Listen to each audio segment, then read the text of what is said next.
Change is hard. Building a great, meaningful life requires actual effort, relentless discipline, and the terrifying, uncomfortable risk of vulnerability and failure. So let's avoid all of that. Let's take the easy way out. Let's choose the path that requires absolutely zero courage. If you are tired of trying, if you are exhausted by the endless pursuit of self-improvement, here is your definitive step-by-step masterclass tutorial on how to completely, systematically ruin the rest of your life. Step 1. Close your body language. Go through your daily existence with an aggressively defensive posture. Slouch your shoulders forward until your chest collapses and your spine curves like a question mark. Keep your chin firmly tucked into your chest and clamp your eyes tightly to the floor. Whatever you do, do not look up and never make eye contact with passing strangers. Don't smile, don't nod, and don't give anyone around you the slightest impression that you are a human being who is open to a conversation or someone who can be trusted. Appearing completely socially unreceptive is a fantastic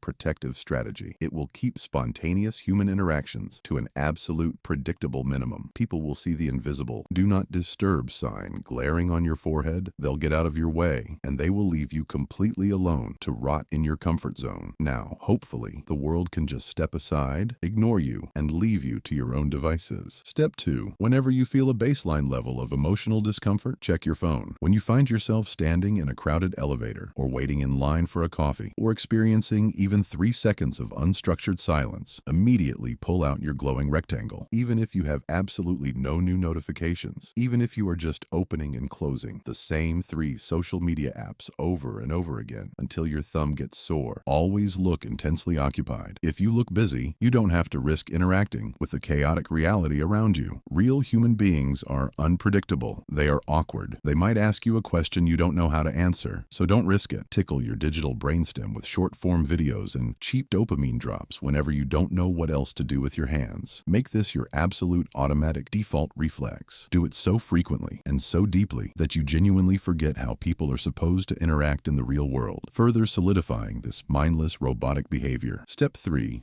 Be late. Never, under any circumstances, show up early to an appointment, a job interview, or a casual meeting with friends. Always aim to arrive right on the exact minute, or preferably 10 to 15 minutes late. Don't give anyone the impression that you are prepared, diligent, or that you possess decent time management skills. You don't want to come across as too keen or desperate to please. Plus, being early is incredibly awkward. If you show up early, you might have to sit there in an empty room and make actual small talk with someone you don't really know. And what are you going to do then? Accidentally build a meaningful professional network? Look someone in the eye and make a new friend? No. It's much safer to just run late, panic in traffic, and arrive out of breath. Step 4. Weaponize excuses. When you eventually run late, break a promise, let your team down, or completely mess up a major project in life, you should never, ever take responsibility. Instead, always have a highly sophisticated, half-baked reason why it wasn't actually your fault. Blame the unexpected traffic. Blame the weather. Blame the algorithm. Blame the economy. Blame your childhood, your parents, or the Wi-Fi connection. Never look inward or try earnestly to correct your behavior. Just maintain a rotating mental catalog of excuses and make sure you track how recently you've used each one so you don't repeat them too close together to the same person. The bottom line is simple. Never admit that your shortcomings are a direct result of your own choices, even when deep down, in the quiet corners of your mind, you know they are. Step 5. Develop a bulletproof external locus of control. Begin to actually convince your conscious mind that absolutely nothing in your life is your fault. Choose to believe that everything happens to you and absolutely nothing happens because of you. Convince yourself that you are simply a helpless, innocent leaf blowing in the wind of misfortune and that you had no part to play in your own downfalls. Doing this is highly effective because it tricks your subconscious mind into completely relinquishing all control over your fortune as well. Once you believe you have no power over your failures, your brain assumes you have no power over your wins. You'll stop working, stop planning, and just sit around with your hands open, blindly believing that success will just randomly happen to you like a lottery ticket. Step 6. Steal the spotlight. Whenever you are forced to engage in a social setting, always find a tactical way to hijack the conversation and steer the narrative back to your favorite topic, yourself. If someone is telling a heartbreaking story about their recent injury or a proud milestone they just achieved, immediately interrupt them to explain how your experience back in high school was 10 times wilder or 10 times more painful. Never ask people how they are actually doing. And if you do ask out of basic, superficial courtesy, make sure to take the microphone back as soon as humanly possible. After all, how are you supposed supposed to get a hit of validation if you're stuck listening to someone else talk, and you need validation. You need as much of it as you can possibly get to fill the void. Acting this self-centered around other human beings will make you so utterly draining and exhausting to be around that your friends will slowly drift away, leaving you with the perfect, quiet isolation you secretly crave. Step 7. Detract and diminish. On the rare occasion that you aren't talking about yourself, make sure to talk about other people in a deeply negative light. Find a peer who shares your exact level of bitterness and toxicity and spend hours gossiping, cackle, and sneer at the accomplishments of people you don't like. Convince yourself that they just got lucky or that they should know better. Become so incredibly proficient at noticing the flaws, mistakes, and insecurities in others that it becomes an automatic, instantaneous reflex. Never let a moment of genuine celebration pass in your friend group without souring it with a cynical, sarcastic comment. Serve every single compliment you receive